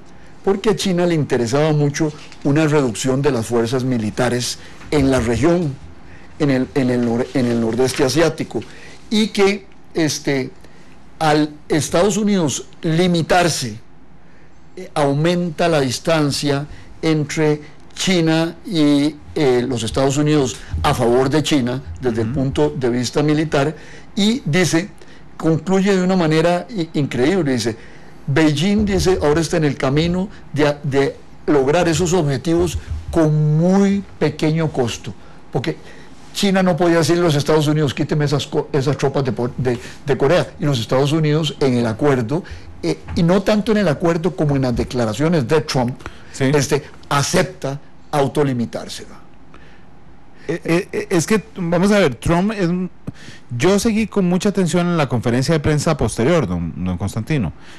Trump es mucho más hablador, en el buen sentido de la palabra, o sea, habla mucho más que Kim Jong-un. ¿Verdad? Claro. Y habla de qué le pareció la reunión, y esto genera críticas a lo interno, ahora sí ya no solo de expertos, sino a lo interno de los Estados Unidos. Por ejemplo, se ha hablado mucho de la cordialidad de Trump, de lo buena nota que fue con Kim Jong-un, y entonces sale Ben Rhodes, que fue el ex asesor de Barack Obama, y entonces dice: me resulta chocante despreciar al primer ministro canadiense y celebrar su fantástica relación con el dictador norcoreano es pivotar bastante sobre el papel de Estados Unidos en el mundo. Eso me huele a chimao. Es decir, es un demócrata chimao. Okay. Aunque tiene razón en un tema. Mire, usted no puede legitimar tanto a Kim Jong-un teniendo en cuenta el carácter interno opresivo, dictatorial, una población que está sujeta a grandes privaciones, donde se violan cotidiana y de manera profunda los derechos humanos. Si usted lo sube demasiado, ¿qué está haciendo? No solo legitimándolo internacionalmente, sí, lo está legitimando a un régimen opresivo internamente, y no va a ser posible algún tipo de cambio hacia un régimen más humano. No hablemos de democratización, sí, pero un régimen más humano en Corea del Norte. Bueno, imagínense los oprimidos en Corea del Norte, que tal vez estaban esperando en algún momento la reacción de Occidente para intentar presionar, no digo de un golpe militar, sino de intentar presionar tanto a Kim Jong-un que liberara, digamos, o permitiera ciertas... Que afloje un poquito. Que afloje, exactamente. Sí. Bueno, ahora lo ven imposible. Sí. Yo no sé qué es más alto, pues te digo que no llevarlo tan alto, no sé qué es más alto que reunirse con Donald Trump. Sí, no, y que lo abrace a uno Donald Trump de manera cordial. Y que le diga, es un tipo fantástico. Eso le dijo Donald Trump a Kim Jong-un. Sí. Es un tipo fantástico. Que además mató a un estudiante estadounidense detenido en Corea del Norte. Ayer devolvió 3, ¿verdad? Claro, pero mató presos, a uno. Pero mató a uno. Es decir, usted tiene razón en una cosa. Mire, Trump es un neoyorquino especialista en tratos de negocio inmobiliario. Entonces, en ese sentido, tiende a ser un poco excesivo en sus expresiones. Fíjese todas las adjetivaciones que él utiliza, ¿verdad? Yo creo que los chinos, que son más parcos en las palabras, y yo creo que los norcoreanos también deben serlo, es decir, les resulta, de alguna manera, les brinda una oportunidad tocarle la lengua, como decimos, en ocasiones de este tipo, para que él se exceda. Porque se puede exceder en las dos vías, ¿verdad? Claro. Decirle deshonesto y débil al primer ministro de Canadá, y decirle fantástico y buen tipo a un dictador como Kim Jong-un. Es decir, Trump es impredecible, y de alguna manera ese carácter impredecible, por un lado, es una cuestión negativa, pero por otro lado juega a su favor. Cuando usted y yo estamos en una guerra o en un conflicto y usted no sabe por dónde yo le puedo salir, eso es una ventaja. Eso es una ventaja porque juega el factor sorpresa. ¿Ah? El factor sorpresa. Como el 10 de Bélgica. Como el Ese fue el factor sorpresa. Estaba pensando en un ejemplo donde el factor sorpresa le sirviera a alguien. Por supuesto que el día no fue un factor sorpresa. Me estoy refiriendo a las declaraciones del Macho Ramírez, pero pensemos. Pero fue el factor sorpresa en relación al Macho Ramírez. Exactamente. Bueno, sí, en relación a él, lo porque fue el que dijo que era un flacucho. El flaquito este. Y no, ni se sabía el nombre, por Dios. Exactamente. ¿Verdad? Después aclaró que era que no quería pronunciarlo mal. Pero bueno, el detalle está en que cuando usted está jugando un partido de un momento a otro, va empate, y al minuto 89 sale el entrenador del otro equipo y le mete un cambio que usted no sabía quién era y resulta que se convirtió en la estrella mundial de fútbol en el último minuto. Bueno, eso es lo que le sirve a Trump, pero realmente hay gente resentida con que pasaron menos de 24 horas entre pelearse fuerte con el primer ministro canadiense, no por ser Trudeau, sino porque Canadá es el país que ha acompañado a las tropas a todas las guerras, ha puesto sangre y muerte en las guerras que ha ganado los Estados Unidos y que ha perdido también. Canadá les ha ayudado, le habla horrible a Trudeau y le dice que es un tipo fantástico al otro que ha amenazado con desaparecerlo del mapa de la Tierra. Eso es lo que se llama, desde el punto de vista de la comunicación, crear disonancias cognitivas. ¿Sí? Es decir, usted deja a la gente... un colocho. Es un colocho. Una disonancia cognitiva es un colocho. Es un arroz con mango. Es un colocho mental. Sí.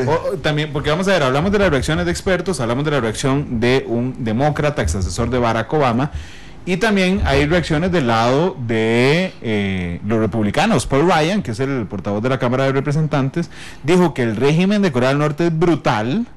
Y él dijo, bueno, está bien el acuerdo, pero hay que mantener la máxima presión económica sobre Corea del Norte. Eso lo dijo Paul Ryan.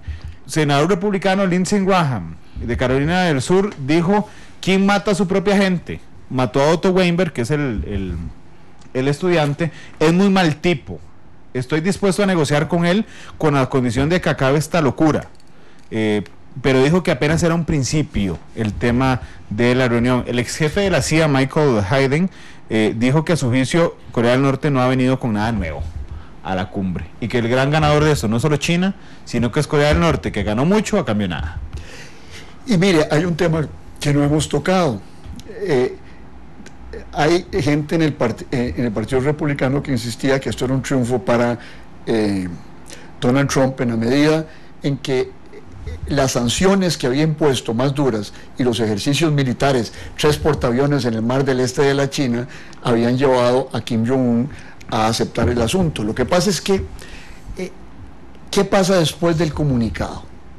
Las sanciones, y particularmente qué va a hacer China con las sanciones. China se comprometió en el Consejo de Seguridad a apretar duro en eso, sí, a restringir el comercio, el suministro de energía, pero de ahí donde usted ve que el que le pide a usted que apriete las sanciones está aflojando, por ejemplo, en la presencia militar o de las maniobras militares. El gran temor que tienen algunos en Estados Unidos en el establecimiento de seguridad nacional, y probablemente Michael Hayden lo tenga, Michael Hayden dice, bueno, China probablemente después de esto va a relajar las sanciones, va a aflojar un poco en las sanciones, y eso le va a dar todavía más aire a Kim Jong-un en las negociaciones que vienen sobre desnuclearización, descuetización, para usar alguna palabra nueva sobre esto.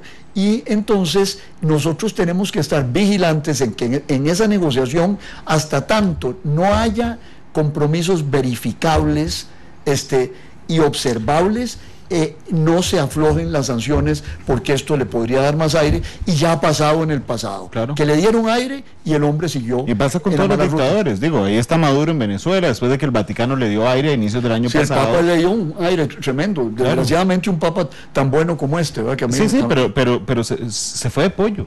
Sí, en términos muy normales. Literalmente. Ortega ya está ganando aire una y otra vez.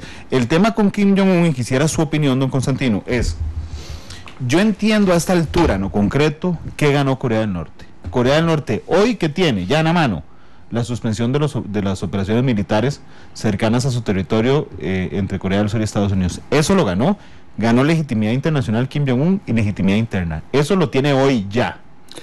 ¿Qué tiene Trump? Trump tiene un gran show que lo expone, inclusive algunos han hablado, a ser ganador de un premio Nobel. Yo no lo creo que los nórdicos quieran mucho a don Donald, y no me parece que va por ahí. Pero, por ejemplo, frente a su electorado, que va a decir, miren, yo me porté como los machos frente a Corea del Norte. Y aflojó. Duros, y entonces este carajo aflojó y tuvo que venir a encontrarse conmigo.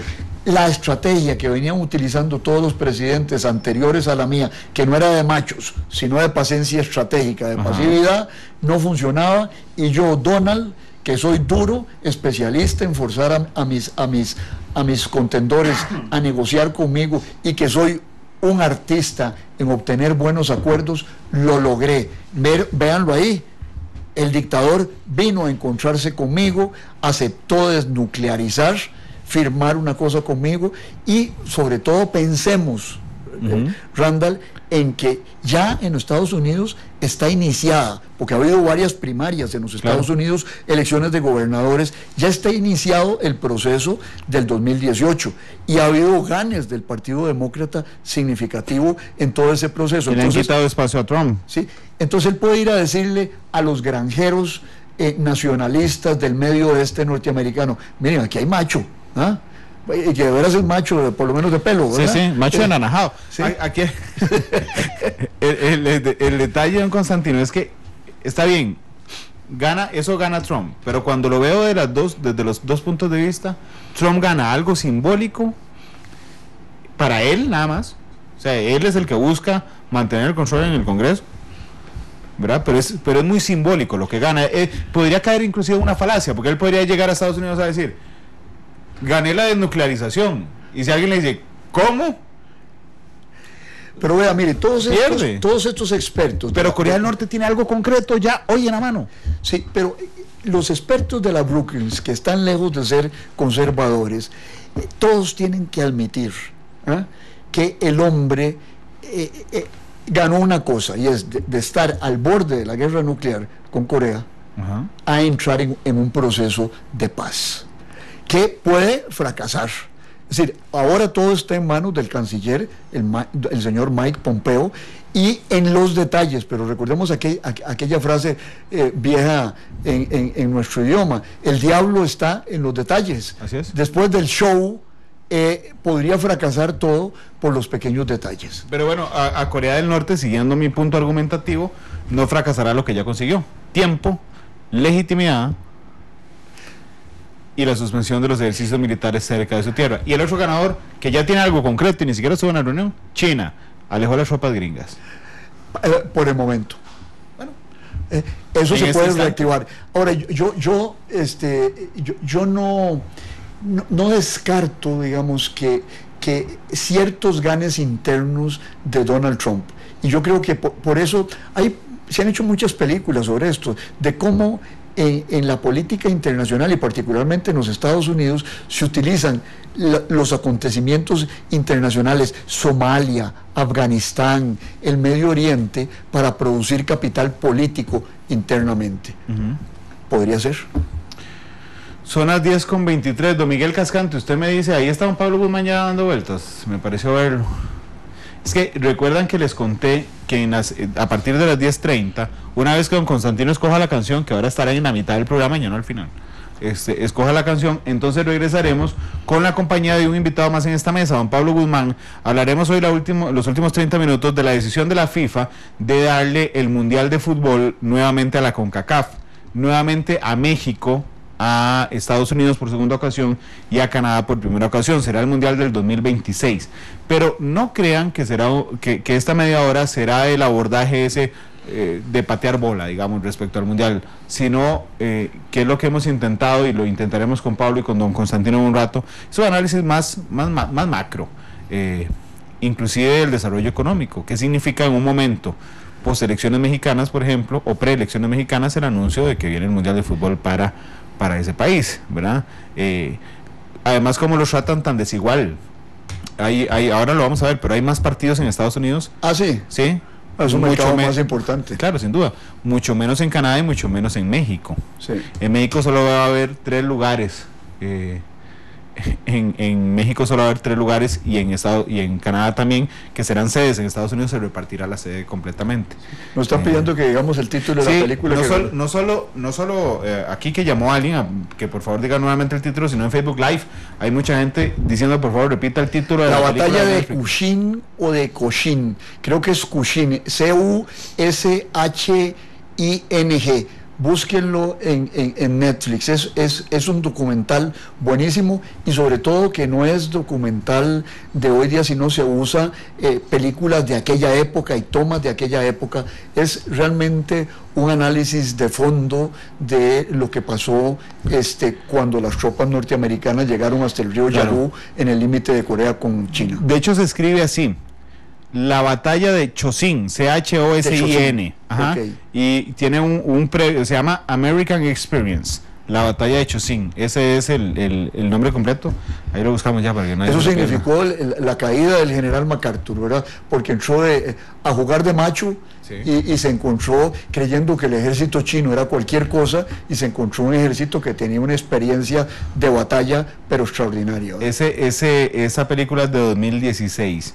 Son las 10 de la mañana con 26 minutos. ¿Con qué canción? No quiere irse. ¿Con qué canción nos vamos a corte comercial? Regresamos para hablar del Mundial. No tengo. Le voy a pedir una. A ver. Nicaragua, Nicaragüita. Don Miguel Cascante ahí la está buscando. Nicaragua, Nicaragüita.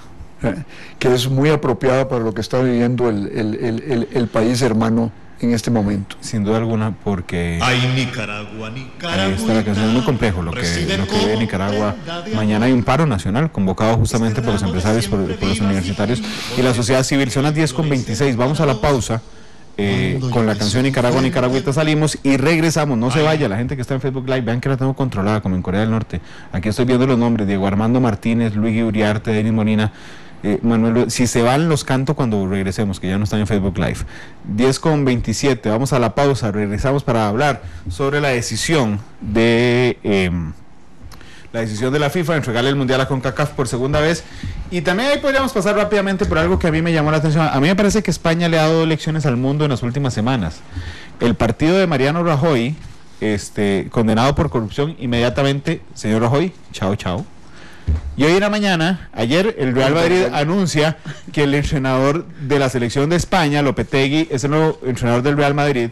Florentino Pérez llama al presidente de la Federación Española de Fútbol y le dice: vamos a anunciar que Lopetegui es el entrenador del Real Madrid. El presidente de la Federación de España le dice: por favor, no lo anuncies hasta que terminemos el Mundial.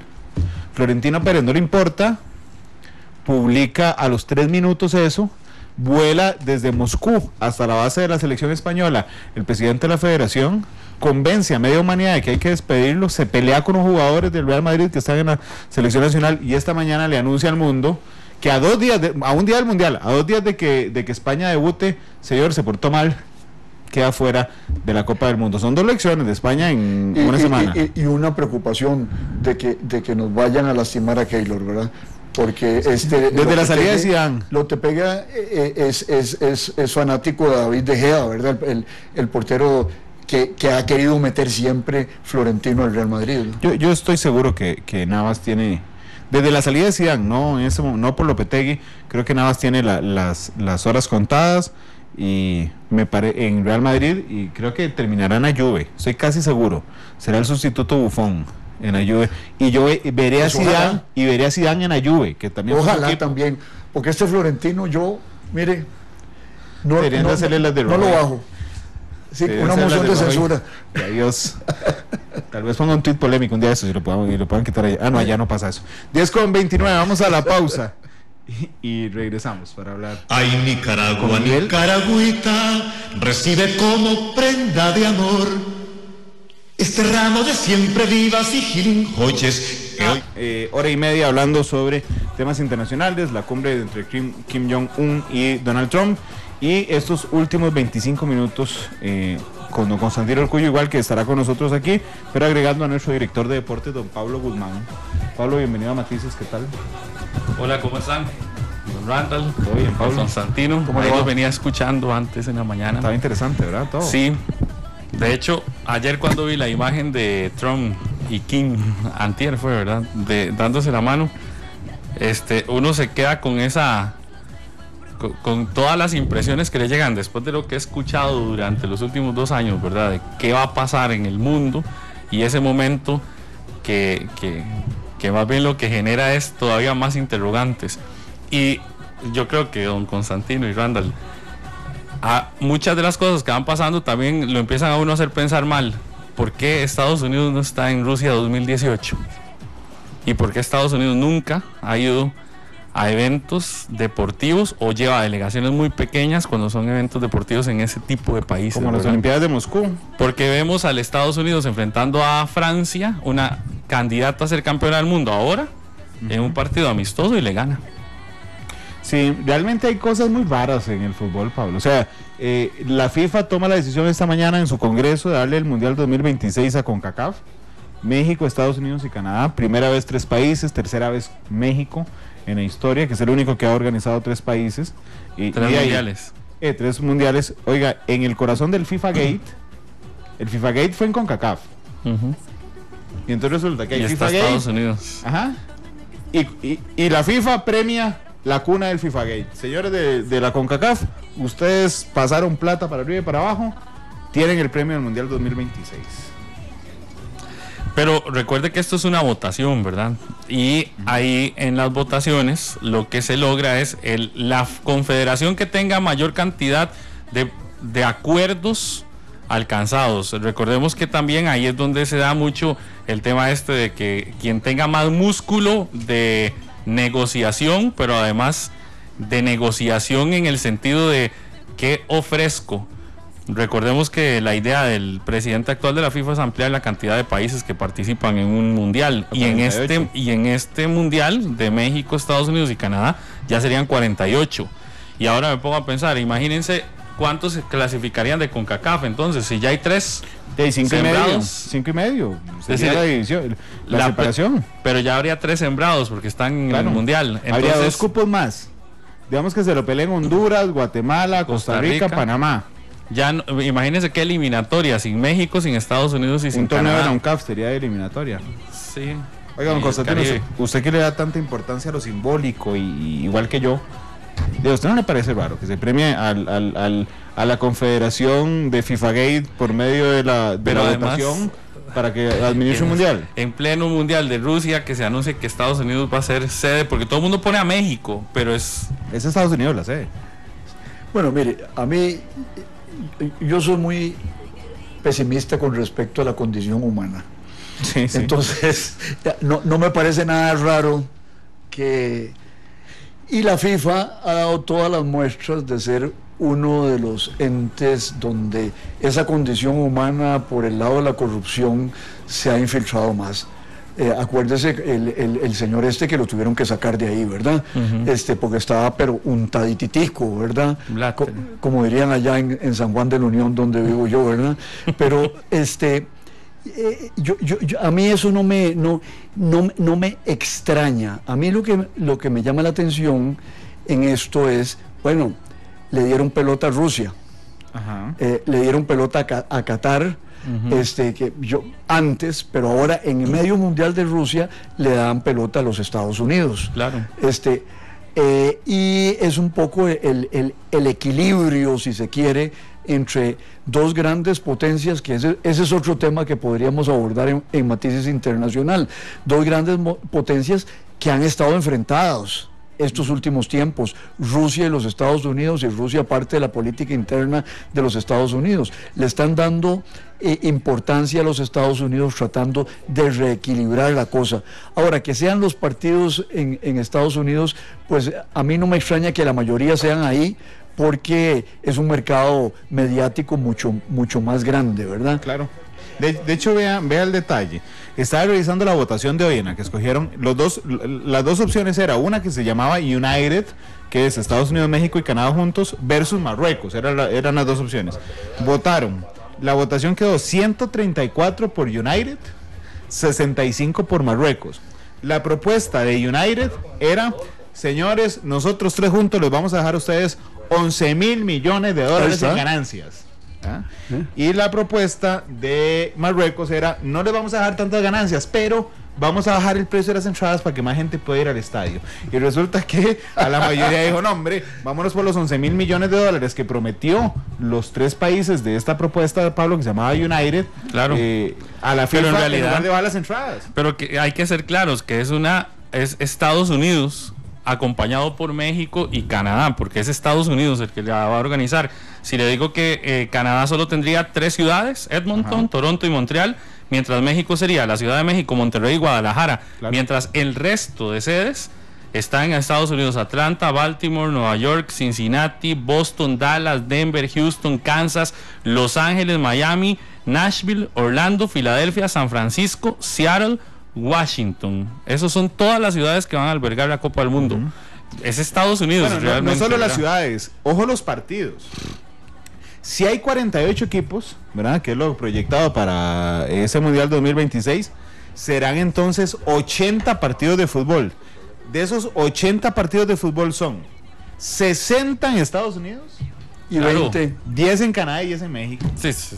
No, es que la FIFA, es que todavía yo creo que hay que limpiar un poco la cancha. La FIFA es una gran transnacional, es decir, no es una promotora del deporte amateur, es una organización que funciona a nivel del planeta como una gran transnacional poderosísima, y opera con criterio comercial, y cuando hay plata por medio, siempre habrá corrupción. Yo siempre le digo a mis alumnos en la universidad, es decir, la corrupción es una constante de la condición humana desde la época de Nabucodonosor, el rey de Mesopotamia, ¿verdad? Son las 10:45, dice Manuel en Twitter: ¿por qué no aprovecha y se pone de acuerdo con Pablo para que mantenga Matices a las 9 y 120 minutos a las 2? Así ganamos todos. ¿A usted le gusta en la tarde? No sé, la verdad. Pablo, usted es de los que se pelean, ¿no? Hoy decía, sí. ¿En dónde? Es uno de los que se pelea más 120 minutos. A veces, pues ya yo casi los no. oigo. Bueno, vea que hoy la gente dice que no le interesan los temas internacionales. Hoy hay un montón de gente pegada. Claro, no. Matices en la mañana. Y de hecho es cuando se logra meter o incluir o enlazar el tema internacional con el fútbol, que estamos en un ambiente de fútbol, yo creo que no podemos dejar de lado algunas cosas que son, como decía don Constantino, muy simbólicas, pero que tienen significados profundos. Por ejemplo, ¿verdad?, la inauguración del Mundial de mañana, Rusia y Arabia Saudita. Para cualquiera diría, es un partido aburridísimo, pero también tiene un significado enorme. Vea las dos confederaciones que inauguran una Copa del Mundo. No sé, es un mundial que tiene características con países que nunca han estado. Ve, Islandia aparece por primera vez en un mundial. Panamá también, pero hablamos así como representación centroamericana, dos países, es decir, todo el significado que tiene un mundial y la forma en la que clasifican, la forma en la que quedan fuera otros por errores graves. Ejemplo, el caso de Estados Unidos queda fuera por un error. Claro. Honduras también se puede decir. Sí. De hecho, ¿sabe qué me llama a mí la atención? La presión que puede generar Putin respecto al equipo nacional de Rusia. Claro. Porque normalmente... que no es una buena selección. Exactamente. Normalmente el anfitrión es un candidato a ganar el título. En Rusia no pasa eso. Pero ayer estaba viendo, por ejemplo, la historia de Italia 34, ¿verdad? La presión que ejerció Benito Mussolini para que Italia ganara esa Copa del Mundo era impresionante, Pablo, igual que en Argentina con la final del 78. Y no olvidemos lo que sucede hace 4 años en Brasil, que se esconde. Yo estuve en ese mundial donde desde que entramos, FIFA es muy cuidadoso en qué pueden ver los periodistas y qué no pueden ver, porque los países se convierten en territorio FIFA. Entonces, desde el aeropuerto de ese país, todos los aeropuertos ya son tomados por FIFA, y a partir de hoy o esta semana, FIFA asumió todo el control en Rusia. Y entonces nos decían, por encima. Nos decían que a dónde tenemos que movernos, qué se podía ver y qué no. Brasil, inundado de manifestaciones sociales por los gastos excesivos en los que incurre el gobierno de Dilma, en construcción de estadios en zonas donde nunca se iban a utilizar más, gente que esperaba trenes, construir trenes en lugar de un estadio, y se gastó todo ese dinero. Y esas manifestaciones, ustedes no se dieron cuenta que se ocultaron, se opacaron. Pero sí estaban dándose, pero se ocultaron, y el pueblo de Brasil, en lugar de estar celebrando, estaba muy molesto por el gasto que se estaba dando. Yo ahora veo Estados Unidos, Canadá y México. La situación estadounidense económica quizás es la más, o la de Canadá es buena. México solo tiene 3 sedes. Va a tener que hacer una inversión multimillonaria, un país que también se está levantando. Y en seguridad, con una guerra donde ya hay más de 120,000 muertos, ¿verdad? Ahora, ustedes pueden esperar mañana en la inauguración en Rusia un show extraordinario, como el que hicieron los chinos para los Olímpicos del 2008. ¿Por qué? Porque Putin ha estado exacerbando el orgullo nacional ruso. Y esta es una oportunidad de decirle al mundo, miren, Rusia, que se había caído con la caída de la Unión Soviética, se vuelve a parar. Estamos de regreso. Y nosotros somos una gran potencia, estamos orgullosos de serlo, y el carácter fastuoso de esa presentación va a ser extraordinario. Yo me imagino que va a ser un gran show donde ellos van a insistir sobre sus tradiciones, la cuestión nacional, etcétera. Va a ser lindísimo, yo no me lo pierdo. Pero además en el relato público, digamos, de Rusia, de la historia rusa, lo que ha dicho Putin es poner la historia del Imperio Ruso, desde el Imperio Ruso, continuada, pero con un paréntesis pequeño en la Unión Soviética. Y entonces la Rusia que hoy está floreciendo nuevamente, muy fuerte la Rusia antesoviética, sí, digamos. Es el Imperio Ruso. Es el imperio, no es la URSS. Es la rusionidad lo que van a destacar, ¿verdad? Sí. Un país diverso, cristiano, ortodoxo. Vea usted, digamos, las propagandas con esas catedrales tan divinas, San Petersburgo, que es una ciudad bellísima. Donde estará Costa Rica, la ciudad más, a mi gusto, la ciudad más bella de Rusia. Sí, es bellísima. Usted en Petersburgo, yo fui hace unos años, en San Petersburgo, uno se siente en Europa. Mire, yo entré al Palacio de Invierno, que era el Palacio, es un museo precioso hoy día. El Palacio de Invierno se equipara con Versalles o con cualquier palacio europeo. Claro. Pedro el Grande lo que hizo fue europeizar a Rusia. Entonces, ellos van a destacar eso, y tienen con qué. Entonces, hay bellezas extraordinarias. Al final el Mundial, según lo que explica don Constantino, ¿sí? el Mundial se convierte más que un evento deportivo en un evento político, completamente geopolítico. Y además un evento que puede levantarle el nivel a un dirigente como se lo bajó más bien a Dilma después de Brasil en 2014, podría ser más bien un trampolín para... Yo me muero por conocer San Petersburgo y Rusia. No voy a hacer el comentario que hizo Cristian Mora, pero yo me había muerto. ¿Qué dijo Cristian Mora? Que no iba porque no contaba chistes. Pero bueno, podemos oír a dos oyentes. 905-222-0000, 905-222-0000. 3 minutos nos quedan. Lo más puntual que puedan, ¿qué les parece el Mundial 2026 en Estados Unidos acompañado de Canadá y México? 905-222-0000. Pablo, por aquí nos están diciendo que vamos a un plebiscito a ver cuál programa dejan en la mañana. Okay. Oiga, ¿sabe por quiénes son los más felices de que el Mundial sea aquí? ¿Quiénes? Los ticos. Claro, nos queda cerquísimo. A la par. Y aparte de eso, viajar a Estados Unidos no es tan caro como hacerlo a Rusia o a Japón o a Corea, por ejemplo, a Qatar, perdón. Eso es porque usted va cada mes, pero bueno. No, pero en Miami, por ejemplo, un boleto aéreo. No, claro. No es caro. Miami, lo que va a ser caro son las entradas. 10:52. Muy buenos días, ¿cuál es su nombre? Rodrigo Salazar, ¿cómo está, mi hermano? Don Rodrigo, ¿cómo le va? Bien, gracias a Dios. Para opinar de lo que ustedes están hablando, me parece adelante excelente el tema que están tocando hoy, y estamos muy felices. Hoy mi hijo y yo celebrábamos que el mundial viene para Estados Unidos, Canadá y México, y ahí vamos a poder viajar, yo creo.